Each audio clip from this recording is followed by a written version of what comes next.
Assalamualaikum warahmatullahi wabarakatuh. Salam sejahtera bagi kita semua. Perkenalkan, saya Fitra Adelina STPMP, salah satu dosen pada program studi teknologi hasil pertanian, Fakultas Pertanian, Perikanan, dan Peternakan, Universitas 19 November Kolaka. Video ini dibuat untuk memenuhi persyaratan sertifikasi dosen 2025 pada aspek penilaian persepsional diri dosen dalam unjuk kerja Tridharma Perguruan Tinggi PDD UKT-PT di bidang pengajaran. Perkenankan saya menjelaskan salah satu mata kuliah yang saya ampu, yaitu mata kuliah Teknologi Pengolahan Hasil Pertanian. Mata kuliah ini merupakan mata kuliah wajib dalam program studi Teknologi Hasil Pertanian dengan bobot 3 SKS, 2 SKS tatap muka dan 1 SKS praktikum.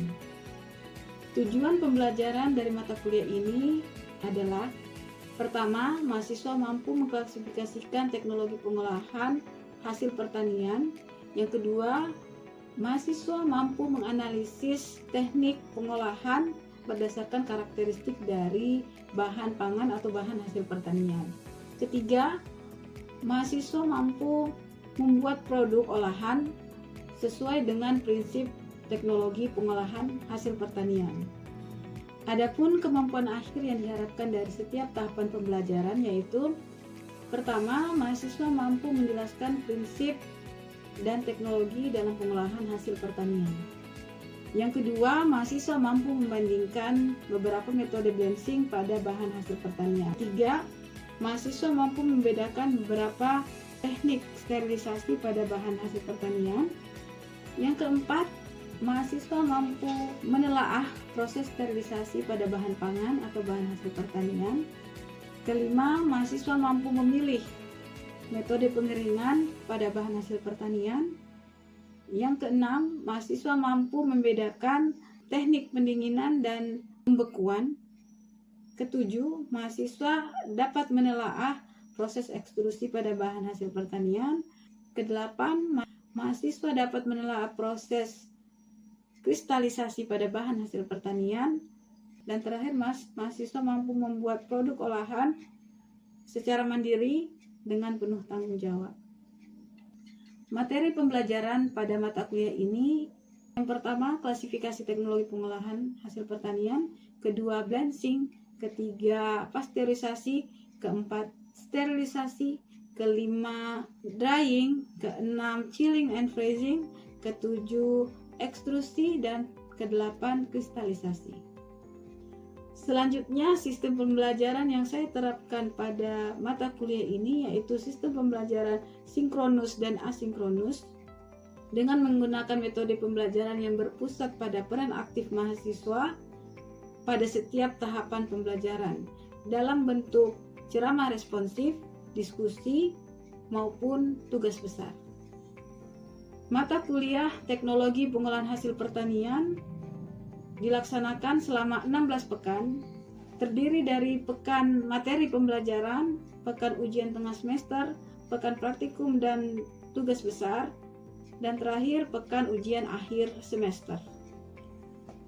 Pembelajaran luring atau tatap muka dilakukan di ruang kelas dalam bentuk sinkronus dengan menggunakan media bantu berupa PowerPoint materi, sedangkan untuk pembelajaran asinkronus dilakukan dengan menggunakan media sosial seperti YouTube, Zoom Meeting, maupun WhatsApp Group. Hal ini dilakukan untuk memudahkan mahasiswa dalam berinteraksi dan mengakses materi perkuliahan. Evaluasi penilaian mata kuliah Teknologi Pengolahan Hasil Pertanian diperoleh dari sesi kuis, tugas, diskusi kelompok, ujian tengah semester, dan ujian akhir semester. Diskusi dilakukan pada setiap sesi pembelajaran. Sesi kuis dilakukan pada akhir pembelajaran. Adapun UTS dan UAS dilakukan dalam bentuk pertanyaan esai yang memungkinkan mahasiswa untuk memberikan jawaban terbuka sehingga menjadi alat ukur untuk mengetahui kemampuan mahasiswa dalam memahami materi pembelajaran. Adapun bobot penilaian pada mata kuliah ini yaitu kehadiran 15%, tugas dan kuis 30%, praktikum 20%, UTS 15%, dan UAS 20%, sehingga total keseluruhan 100%. Demikianlah informasi singkat yang dapat saya sampaikan terkait mata kuliah Teknologi Pengolahan Hasil Pertanian. Selanjutnya adalah cuplikan video pembelajaran saya lakukan tatap muka di ruang kelas pada pertemuan kedua. Selamat menyaksikan. Terima kasih. Bismillahirrahmanirrahim. Assalamualaikum warahmatullahi wabarakatuh. Waalaikumsalam warahmatullahi wabarakatuh. Selamat siang. Siang. Sehat semuanya? Sehat. Alhamdulillah. Pada hari ini kita akan mempelajari tentang salah satu metode pengolahan yaitu blending.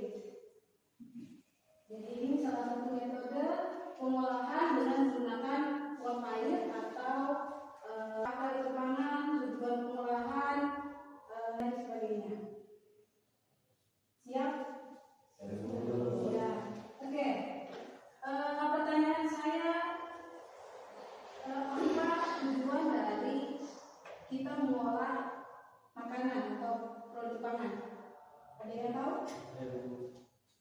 Ya, Rusman? Ya, salah satunya itu untuk mempertahankan masa simpan. Untuk mempertahankan masa simpan. Bagus. Ada lagi yang bisa? Aika. Mengawetkan makanan. Untuk apa? Mengawetkan makanan. Untuk mengawetkan sama seperti Rusman ya. Yuli? Untuk meningkatkan nilai gizi. Jadi kita mengolah pangan itu untuk mempertahankan masa simpannya, menambah masa simpan, untuk meningkatkan nilai gizinya, kemudian apa lagi? Mengawetkan, untuk diversifikasi, ya. Oke. Kita masuk ke materi ya, bensin. Jadi bensin ini merupakan salah satu teknologi pengolahan pangan. Kita pakai uap air atau bisa juga dengan air panas. Jadi metode ini merupakan perlakuan atau perlakuan sebelum masuk ke pengolahan inti. Jadi ini merupakan perlakuan pendahuluan sebelum ke tahap pengolahan selanjutnya. Jadi untuk bensin, metode ini biasanya digunakan untuk produk buah-buahan dan sayur-sayuran. Nah, jadi ini adalah penelitian dari bensin. Adik-adik, bensin itu apa? Jadi bensin itu proses pengolahan dengan panas. Jadi ini proses termal, pengolahan dengan panas bahan pangan dengan menggunakan uap air atau air panas secara langsung pada suhu kurang dari 100 derajat. Ya, jadi kita mengolah makanan menggunakan suhu kurang dari 100 derajat dengan kurang lebih waktunya itu kurang dari 10 menit. Jadi panas 10 menit. Tujuan bensin yang pertama, kita mau inaktivasi enzim. Ya, inaktivasi enzim. Jadi di dalam buah-buahan atau sayur-sayuran itu ada namanya enzim, misalnya enzim polifenol. Ya, ini bensin ini dengan panas proses termal tadi kita inaktivasi enzimnya. Jadi enzim ini nanti fungsinya bisa mempercepat proses penusukan. Jadi supaya tidak cepat busuk, maka kita inaktivasi enzimnya. Seperti itu. Oke, yang kedua, mengurangi gas antar sel. Ya, jadi di dalam bahan pangan, di dalam buah-buahan, sayur-sayuran ada gas itu di dalamnya. Bahan bisa ada gas. Jadi kita pakai metode bensin untuk mengurangi gas ini, kemudian menurunkan jumlah mikroba. Ya, karena ada panas, maka ketika mikroba kena panas bisa jumlahnya berkurang. Oke, kemudian mempermudah pengisian di dalam kaleng. Ya, misalnya pengolahan acar, ya, sarden, apalagi ya, sirup seperti itu untuk mempermudah proses pengisian. Selanjutnya, faktor apa saja yang mempengaruhi bensin? Faktor yang mempengaruhi bensin ada jenis buah dan sayur yang berbeda. Ketika mau bensin buah pepaya, terus ada wortel yang berbeda, nanti berbeda waktunya, berbeda lama bensinnya. Tapi kurang dari 10 menit dan kurang dari 100 derajat Celcius itu yang harus kita perhatikan. Kemudian ada ukuran dan bentuk yang berpengaruh juga ukurannya. Kalau bentuknya besar pasti butuhkan waktu yang agak lama. Kemudian suhu dan metode pemasak. Untuk metode pemasakan ada banyak metodenya. Lanjut ya. Sampai sini sudah paham tentang bensin? Sudah ya? Oke. Untuk metode bensin sendiri ada banyak, ada 3 ini. Bisa kita menggunakan air panas, namanya bensin. Kemudian pakai uap air panas atau steam, pakai uap steam. Kemudian pakai gas panas atau bisa juga dengan microwave. Jadi bensin itu tidak hanya kita mengukus, tidak hanya direbus, tidak hanya seperti itu, tapi bisa dengan metode lainnya. Oke. Berikutnya ini salah satu metode bensin menggunakan apa? Kalau buat bensin berarti medianya adalah air panas. Kelebihannya adalah pertama dia sederhana, gampang prosedurnya, murah, kemudian efisiensi panasnya bisa 60%, bisa kita tambahkan dengan bahan tambahan pangan. Contohnya ini natrium bikarbonat. Ya, kalau untuk fungsinya nanti sebentar kita jelaskan lagi di slide berikutnya tentang kenapa kita harus pakai dengan natrium bikarbonat ini. Kemudian kekurangannya apa? Kekurangan yang paling besar adalah vitamin dan mineralnya itu bisa hilang, ya, khususnya vitamin laut air. Begitu juga dengan ini protein. Ya, jadi kalau ada bahan pangan dia punya kandungan protein, ini bisa hilang dengan metode ini. Ini berikutnya air bensin bisa jadi medium pertumbuhan mikroba. Kita pakai air jadi bisa jadi medium pertumbuhan mikroba juga. Ya.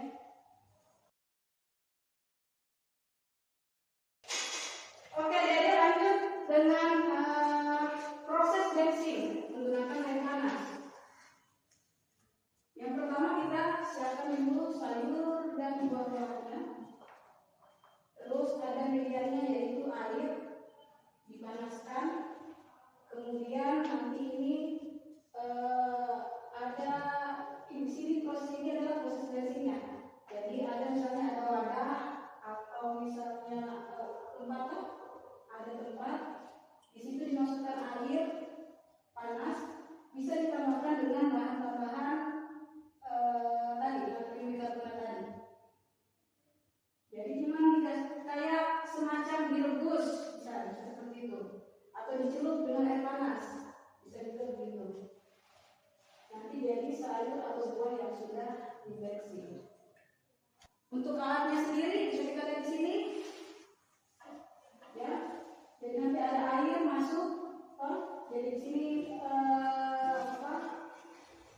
buahnya atau sayurnya, di dalamnya juga sudah ada bahan tambahan pangan kalau memang diperlukan untuk bahan tambahan pangan itu.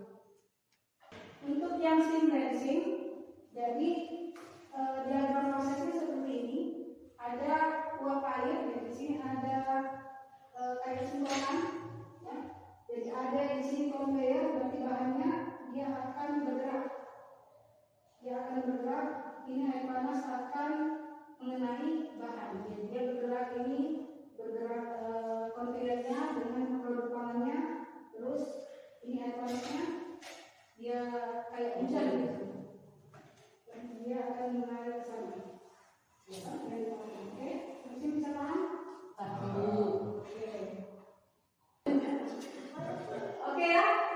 Kita lanjut ke steam bensin atau kekurangan dan kelebihannya. Steam bensin kekurangannya yang pertama ini meminimalisir dengan komponen bahan. Yang kedua, kerusakan akibat panas itu bisa dihindari kalau pakai steam bensin. Kalau yang tadi yang pakai uap air panas, karena dia bersentuhan langsung dengan air panas, maka nutrisinya itu bisa langsung cepat hilang atau berkurang. Sedangkan kalau ini karena dia cuma disemprot tadi, dia disemprot saja, jadi nutrisinya, kerusakan nutrisi bisa diminimalisir. Oke, nah kekurangannya kita tidak bisa tambahkan bahan tambahan pangan. Padahal bahan tambahan pangan ini diperlukan bisa untuk produk sayur dan buah. Karena proses panas itu biasanya untuk buah dan sayur berubah warnanya. Kita masak rebus sayur bayam atau wortel, ketika kena panas berubah warnanya. Jadi ini kita tambahkan ini fungsinya tadi. Untuk apa? Biar tidak berubah warnanya. Dia tidak berubah warnanya. Jadi dia masih lebih segar ceritanya. Kekurangan dan kelebihannya sama kayak tadi, sama dengan proses sebelumnya, meminimalisir kehilangan komponen bahan, kerusakan akibat panas, dapat dihindari, peluang terjadi oksidasi cukup besar karena ada gas, jadi oksigen itu bisa terdapat, jadi bisa proses oksidasinya bisa lebih cepat. Gas hardening juga. Gas hardening itu kayak misalnya kita keringkan keringkan nanas. Jadi di bagian gas hardening itu di bagian atasnya dia keras, tapi di bawahnya belum kering. Begitu. Alat berikutnya microwave. Jadi bensin tidak selalu dengan pakai air, bisa juga dengan microwave atau gelombang mikro. Nah, ini untuk microwave sendiri cocoknya untuk produk-produk yang mudah menguap, ya, atau rempah-rempah, ya, cabai, rempah-rempah, jahe, itu lebih bagus karena ini kita lihat ya. Oke, kekurangannya apa? Kalau kita pakai microwave ini kekurangannya biayanya lebih tinggi, ya.